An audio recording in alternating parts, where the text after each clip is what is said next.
Assalamualaikum warahmatullahi wabarakatuh.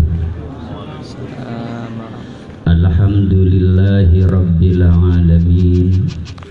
Wassalatu wassalamu ala asyrafil anbiya'i wal mursalin Sayyidina wa habibina wa syafi'ina Muhammadin wa ala alihi wa sahbihi ajma'in wa man tabi'ahum bi ihsanin ila yaumiddin.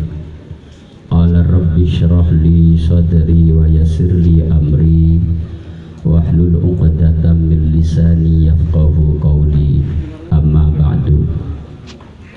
Al-Mukarram Kiai Haji Ainul Yakin, sarjana Al-Quran yang selalu disebut oleh berbagai kalangan Mbah Yakin, yang sangat saya muliakan, Akhinal Karim Bapak Dr.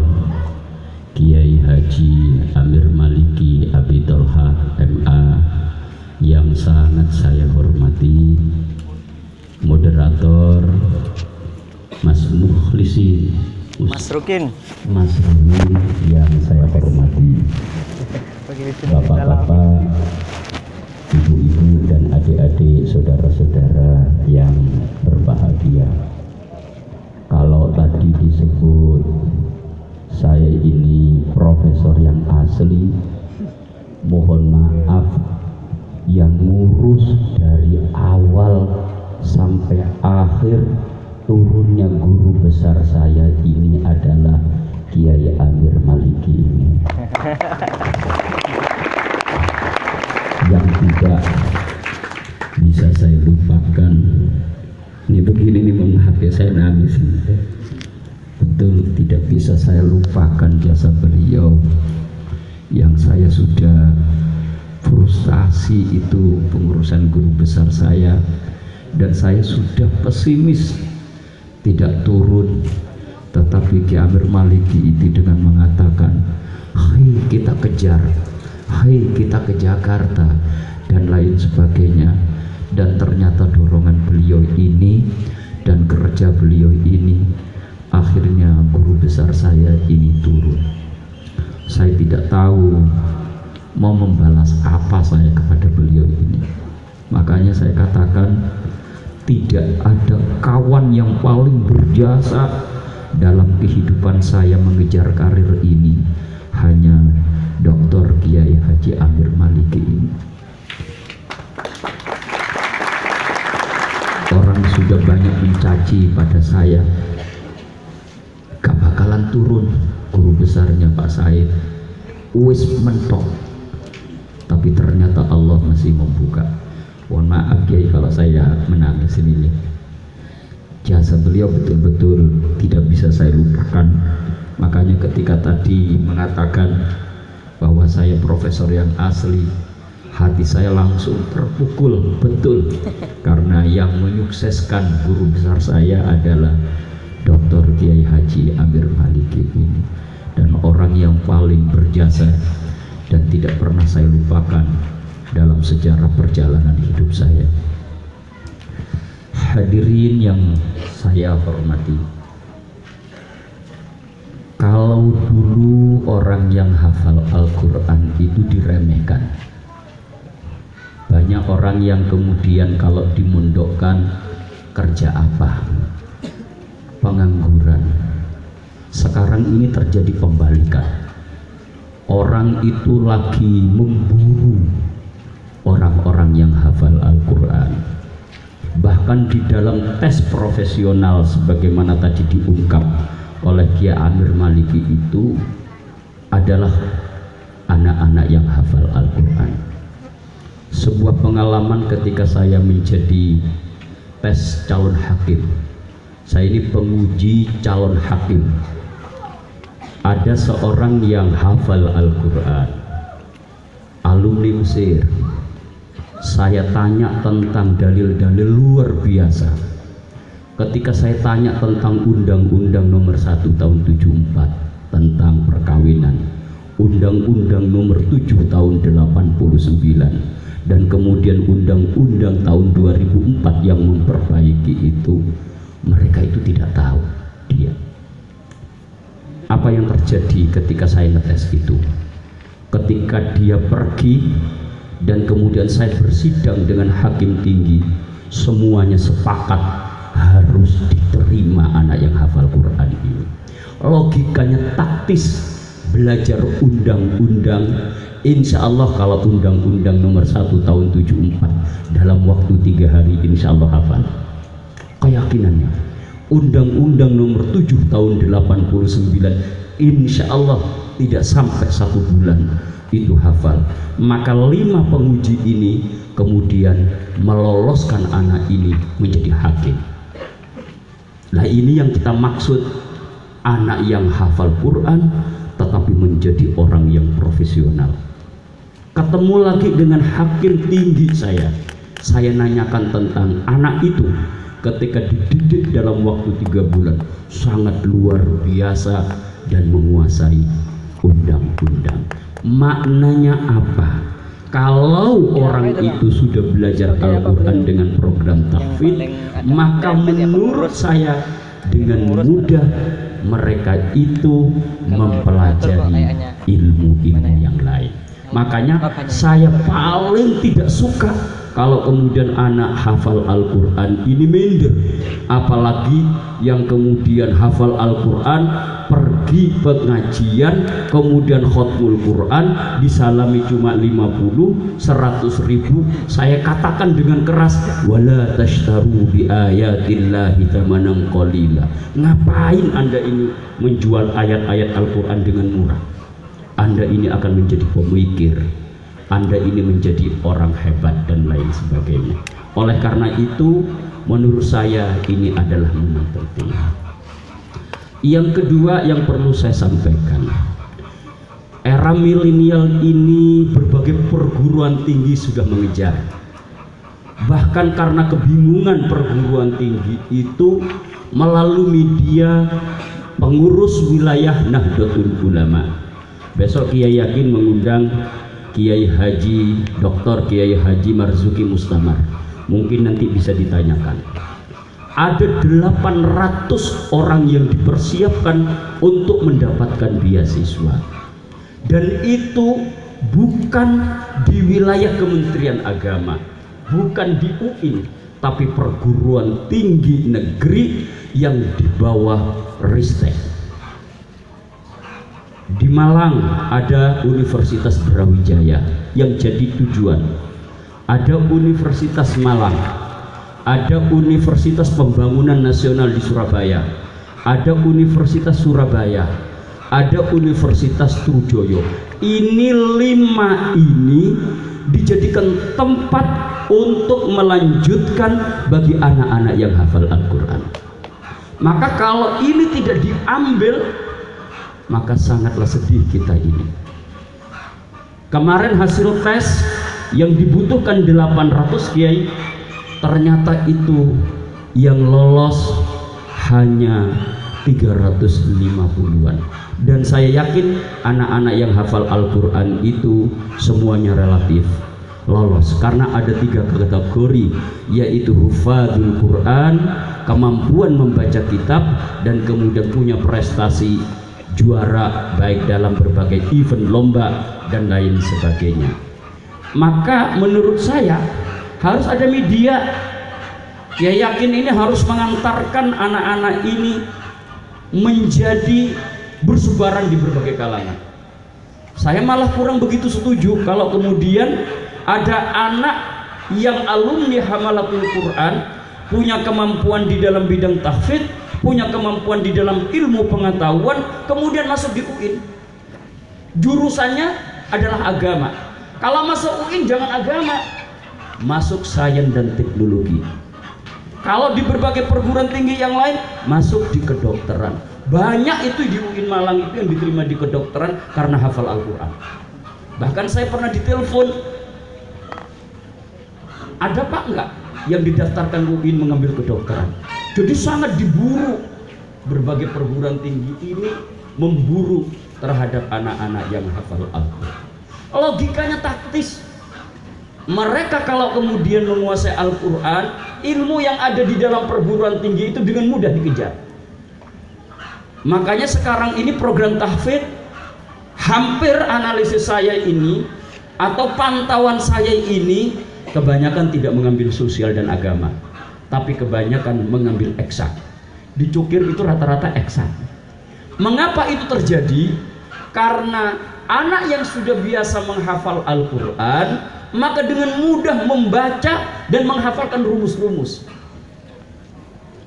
Ini yang harus kita lakukan, sehingga dengan mudah memasukkan anak dari program tahfidz ini masuk ke perguruan tinggi dengan berbagai lini yang saya sebutkan tadi.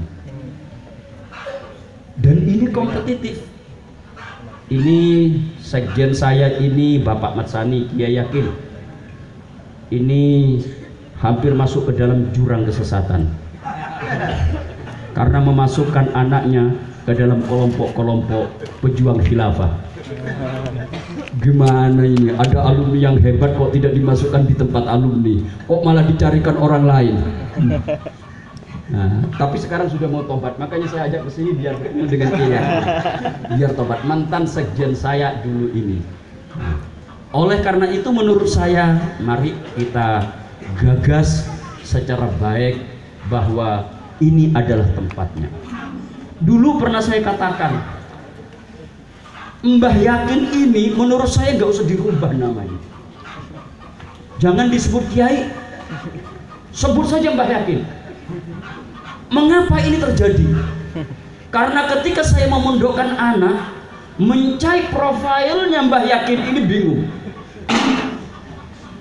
Saya tidak percaya karena ini kawan saya satu kelas. Saya tanyakan kepada kawan saya, kenal nggak dengan Mbah Yakin? Kenal Pak. Anaknya masih muda. Dan orang itu kemudian menjelaskan, enggak ini dan lain sebagainya. Akhirnya saya jadi bingung. Ini Mbah Yakin yang kawan saya, apa Mbah Yakin yang lain? Ternyata nama Mbah ini tadi disebutkan Syekhuna Al-A'zam.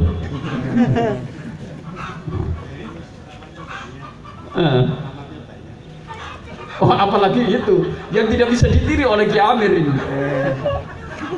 dan tidak pernah memberikan ilmu kepada saya. Kiai Yakin yang seperti itu. Ya mudah-mudahan nanti memberikan ilmu kepada saya dan perlu disampaikan pada istri saya. Ya kebetulan kan istri saya yang hadir ini. Dari ini ilmu yang luar biasa yang tadi dikatakan tadi itu. Balung aja kongkon ngomong ini. Jangankan lo balung kongkon ngomong, apalagi manusia gitu. Lah ini maknanya apa? Jadi banyak kebutuhan-kebutuhan yang terkait dengan hafizul Quran atau hamilul Quran. Saya ini adalah ngajar di program pasca sarjana, mengambil mata kuliah metodologi penelitian tafsir, ada mata kuliah pemetaan tafsir, ada mata kuliah al-asil wad-dakhil fi tafsir dan lain sebagainya. Hampir dalam perjalanan kuliah saya ini ketika mengajar, meskipun anaknya itu pinter, kalah dengan anak yang hafal Al-Quran. Ketika mereka saya sampaikan, coba sebutkan ayat yang berkaitan dengan tumbuh-tumbuhan, file mereka jalan. Oleh karena itu ingin saya sampaikan, ke depan program tahfidzul Quran ini adalah berorientasi pada tahfidz yang berkaitan dengan tematik. Jadi kalau misalkan Pak Matsani ini sebagai orang yang hafizul Quran, ketika disebutkan di dalam Al-Quran di mana letak ayat-ayat yang berkaitan dengan manusia, otaknya sudah jalan. Jadi bukan tartibul ayat, urutan-urutan, tapi ketika ditanya tentang ayat yang berkaitan dengan tumbuh-tumbuhan, otak sudah jalan. Ketika ditanya tentang ayat tentang kepemimpinan, otak sudah jalan. Ketika ditanya ayat-ayat tentang syahid misalkan, itu jalan. Ketika ditanya tentang ayat-ayat yang berkaitan dengan Al-Malik, itu sudah jalan. Kalau itu yang terjadi di pesantren ini, maka secara reflektif akan menguasai berbagai ilmu pengetahuan karena secara tematik itu sudah dikuasai.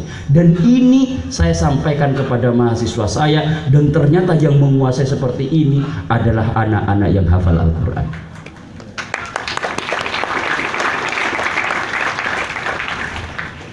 Makanya jangan kemudian minder alumni dari sini, kemudian ketika keluar mau jadi apa.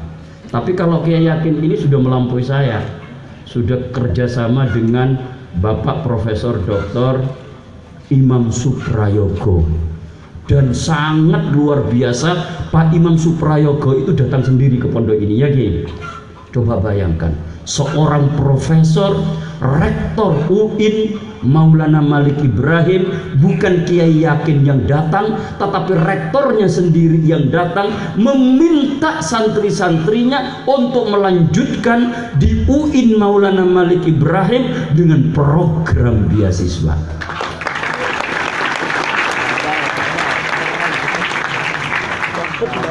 Di ITS rektornya sendiri mengatakan, kalau ada anak yang hafal Al-Quran, saya sendiri yang akan ngetes. Maknanya apa? Ada aspek kepedulian yang dibangun oleh para pemimpin itu sendiri. Maka menurut saya ke depan harus diisi oleh orang-orang seperti ini. Mohon maaf ini Kiai, di masjid-masjid, di perkantoran, Kiai ini sudah tidak banyak laku. Yang banyak laku itu sekarang adalah anak-anak yang hufadzul Quran. Jadi kalau bulan Ramadan, mohon maaf seperti saya ini seringkali menjadi penceramah Kiai, tapi yang menjadi imam adalah para hamalatul Quran. Ini kan terjadi perubahan, dan sekarang sudah mulai terjadi pembalikan. Anak-anak yang hafal Quran bukan hanya menjadi imam sekarang ini, tetapi sekaligus menjadi penceramah. Al-Hafidh Ahmad Muzaki, dia seorang hafidh dan sekarang ini menjadi penceramah. Mungkin temannya Kiai yang Nasib, dulu dia menjadi seorang imam, sekarang menjadi penceramah. Jadi sekarang terjadi pembalikan. Mengapa terjadi pembalikan? Orang ini lebih percaya kepada seorang profesor atau seorang kiai yang mereka itu tidak hafal Quran. Oleh karena itu momen masyarakat di era milenial ini harus kita ambil, terutama di perkantoran-perkantoran. Makanya seringkali ketika orang itu minta kepada saya, Ustadz coba dicarikan seorang imam, biasanya saya menunjuk anak yang hafal Al-Quran sekaligus bisa ceramah, dan ternyata mereka itu puas. Cuma saya bilang itu double itu kalau salamnya itu, salam sebagai imam, salam sebagai penceramah. Dan itu dibuktikan. Ketika itu mereka telepon, ya Ustadz saya kasih salam dua, dia sebagai imam sekaligus sebagai orang yang penceramah. Mohon maaf, tadi malam atau tadi pagi saya ini ngisi di Wiyung. Saya tanya siapa yang mengurus ini. Ternyata mereka menyebut tidak satupun yang alumni dari UIN Sunan Ampel Surabaya. Kemudian dia menyebut ini anak-anak ITS, anak-anak UNER, tetapi kemudian ngajinya bagus Ustaz. Maknanya apa? Berarti alumni Hamalatul Quran ini bisa masuk ke perguruan tinggi yang kemudian nanti diambil oleh masyarakat, dan kemudian tidak terlihat keagamaannya, tetapi yang justru muncul adalah intelektualismenya. Oleh karena itu harapan saya ke depan ini, Kiai Yakin harus bekerja sama dengan berbagai lini. Kalau Kiai Amir ini sama dengan saya, jadi keluyuran, tidak kaya tapi seperti orang kaya. Nah, jadi mencetaknya susah, membangunnya bisa. Saya ini bisa membangun pondok pesantren, tapi mencetak santrinya yang nggak bisa. Makanya saya kemudian bekerja sama dengan Kiai Yakin ini. Lah ini harus ada proses-proses kerjasama yang harus dilakukan ke depan, karena saya yakin di era milenial ini yang dibutuhkan adalah anak-anak yang hufadzul Quran. Di Belanda, KKN Kiai, KKN kuliah kerja nyata di Belanda, mereka mengatakan saya butuh anak yang hafal Al-Quran, bukan anak yang tidak hafal Al-Quran. Makanya kita ini sekarang ini mencari, ketika mau di KKN kan ke luar negeri, yang dites ini hafal berapa. Berarti sudah membuat peluang yang sangat luar biasa dibandingkan anak-anak yang tidak hafal Al-Quran. Ke Belanda, coba bayangkan, sudah gratis, sudah bisa belajar di sana, mengecek perpustakaan yang berbau kebudayaan Indonesia dan lain sebagainya, sudah dibiayai, sudah belajar dengan sendiri dan lain sebagainya. Oleh karena itu menurut saya di berbagai belahan dunia ini ke depan yang dibutuhkan adalah anak-anak yang hafal Al-Quran. Makanya saya sama dengan pikiran Mbah Yakin, anak itu dimasukkan mulai kecil untuk menghafal Al-Quran.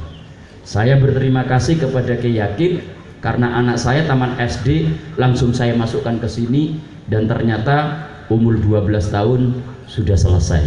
Baru digodok dengan bahasa Inggris, sekarang ini digodok dengan kitab sekaligus dengan bahasa Arab. 2 tahun ke depan seperti sarannya Kiai Amir Maliki, belajar ilmu pengetahuan yang berkaitan dengan ilmu sosial dan eksak. Saya yakin melalui proses konstruksi Al-Quran, dengan pandangan Al-Quran ini memandang berbagai ilmu pengetahuan, itu pasti ditangkap. Karena saya sudah tes case pada anak saya, menganalisis sebuah ayat yang berkaitan dengan Al-Quran, ternyata sudah mulai ada kemampuan, padahal ini belum diajar, apalagi nanti diajar. Oleh karena itu kerjasama yang sangat luar biasa ini sangat penting. Saya selalu mengatakan kepada Kiai Yakin, jangan dilewatkan Kiai Amir ini. Kiai Amir ini yang akan memberikan bantuan dalam proses pemikiran dan pencerahan terhadap kawan-kawan yang ada di Pondok Pesantren Hamalatul Quran ini. Oleh karena itu saya bersyukur ketika Kiai Amir datang dan ternyata oleh Mbah Yakin diajak untuk berdiskusi, memberikan kontribusi terhadap perkembangan ilmu pengetahuan. Saya sangat mengucapkan terima kasih. Mohon maaf Kiai Yakin, kemarin saya datang dari Serpong, betul apa yang dikatakan oleh Kiai Amir. Ada orang yang bertanya, Prof, di Jombang katanya ada seorang kiai namanya Mbah Yakin, katanya 6 bulan bisa hafal Al-Quran, bener nggak Prof? Terus maunya Bapak apa? Kalau bener anak saya akan saya kirim ke Jombang. Jadi termasuk menjinsil suluman. Orangnya tidak tahu, tapi anaknya ingin dimasukkan ke sini. Itu di Serpong kemarin menanyakan kepada saya, ada seorang kiai namanya Mbah Yakin yang mampu memproduk anak hafal Al-Quran cukup 6 bulan. Kemudian dia mengatakan, anak saya ingin saya masukkan ke sana, kemudian saya titipkan kepada Mbah Yakin. Saya sampaikan gratis. Wah, jangan gratis, saya orang mampu. Karena yang menanyakan seperti ini adalah sama statusnya dengan saya sebagai guru besar. Karena anaknya itu nggak hafal-hafal.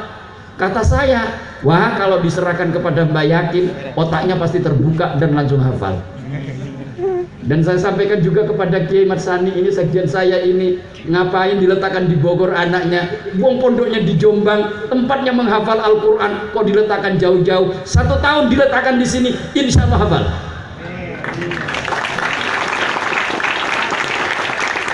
Ini sekjen saya ini perlu saya cekoi ini, karena otaknya sudah mulai agak miring. Kata beliau agak miring, apalagi profesornya tambah miring katanya. Saya sangat berterima kasih, mudah-mudahan apa yang saya sampaikan sekelumit ini ada hikmah dan manfaat. Mohon maaf, mata saya ini sangat panas karena tidur cuma setengah jam tadi malam, banyak kegiatan, dan alhamdulillah saya sampaikan sangat berterima kasih kepada istri saya yang cantik ini. Karena dari Surabaya nyupiri saya. Jadi saya ini tidur di mobil karena capek, dan alhamdulillah punya istri yang solihah. Maksud saya, yang di samping saya ini perlu meniru gitu loh. Jangan nyupiri sendiri terus. Jangan diantar oleh orang, istrinya biar nganter. Yang dia yang di sampingnya juga biar niru juga. Masa punya istri diletakkan di rumah terus ini? Wah, ini modus ini. Wassalamualaikum warahmatullahi wabarakatuh.